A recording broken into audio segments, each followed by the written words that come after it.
وزیر اعظم صاحب نے یہ بتایا کہ 15 سے 16 لوگ بکے ہیں. یہ پیسے لے کے بکے ہیں یا ٹکٹ کے عوض بکے ہیں؟ دیکھیں اب تو کوئی اس میں شک نہیں رہنا چاہیے کہ اس کے جو خریدار تھے وہ دو طرح کے لوگ تھے. ایک آپ کے سامنے ایک بالی بیان آ گیا گیلانی صاحب کے صاحبزادے کا کہ انہوں نے کیا کرتوت کھلائے. دوسری طرف جو دوسری محترمہ ہیں مریم، ان کی بھی تو آ گئی. انہوں نے خود فرما دیا جی کہ ہم نے ٹکٹ کے عوض لوگوں کو خریدا ہے. تو انڈیوسمنٹ کے لیے یا برائبری کے لیے پیسہ تو کافی نہیں ہے. آپ کوئی چیز بھی کر سکتے ہیں. آپ کسی کو ٹریپ کرنے کے لیے 10 طرح کی چیزیں استعمال کر سکتے ہیں. اور جس طرح ہم پہلے بات کر رہے تھے، جس طرح دشمن ملک کی ایجنسیز اپنا ایکشن کرتی ہیں اور کسی کو بھی انٹریپ کرتی ہیں، تو یہ بھی تو اس طرح کا کام کیا گیا ہے.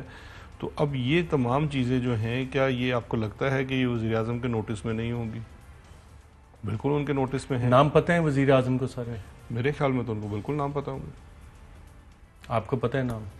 نہیں، مجھے کوئی نام نہیں پتہ ہے، لیکن میرا خیال ہے میں پوچھوں گا نہیں، ویسے ہی جاننا چاہتا ہوں. دیکھیے بات یہ ہے ارشد کہ ابھی چونکہ جو ادارے ہیں، جو ایجنسیز ہیں، جن کی رسپانسبلٹی ہوتی ہے ایسی چیزوں پر نظر رکھنا، وہ ڈائریکٹلی رپورٹ کرتے ہیں پرائم منسٹر کو. تو پرائم منسٹر نے خود کہا ہے کہ مجھے پتہ ہے وہ لوگ بکے ہیں.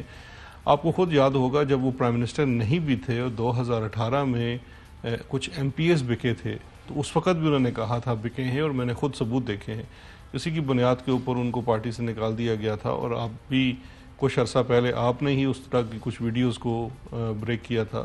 تو یہ چیزیں شواہد ہوتی ہیں اور لیڈرشپ کو پتہ بھی ہوتا ہے، اور اس معاملے میں بھی ان کو پتہ ہے.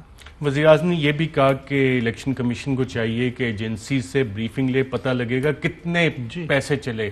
کوئی ایک رف ایسٹیمیٹ ہے کتنے پیسے اس میں؟ دیکھیں جو ہمارا ایسٹیمیٹ ہے کہ اس سینٹ کے الیکشن میں اربوں روپیہ چلا ہے. اور یہ ضرور میں یہ سمجھتا ہوں کہ الیکشن کمیشن اربوں روپیہ چلا ہے. بالکل 2-3 ارب روپے سے زیادہ چلا ہے. میری خیال میں سے زیادہ چلا ہے، کیونکہ آپ رزلٹ دیکھیے.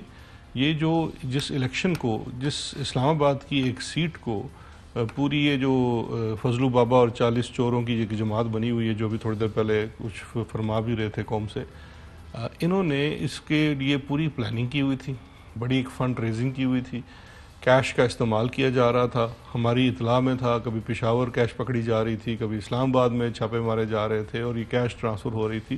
اور یہ بہت زیادہ ہوا ہے، اور یہ بڑا انفارچونیٹ ہے. یہ انفارچونیٹ اس لیے ہے، جس طرح سے آپ نے پہلے کہا، یہ تو کوئی بندہ بھی اگر آپ کے، یہ سب سے بڑا قومی سلامتی کا ادارہ تو پارلیمان ہوتا ہے، جو ہم سب کا ایک امین ہے.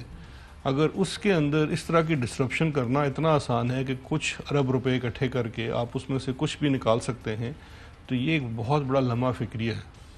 اور ناظرین، اسی حوالے سے جو چیزیں اب تک سامنے آئی ہیں وہ جھلک ڈالتے ہیں، جو بیرسٹر شہزاد اکبر صاحب نے بھی ذکر کیا کہ یہ معاملہ سامنے کیسے آیا، کتنے پیسے اس میں، اور لوگوں نے ایکسیپٹ بھی کیا. اور اب الیکشن کمیشن کل اس کیس کی ہیئرنگ کرنے جا رہا ہے.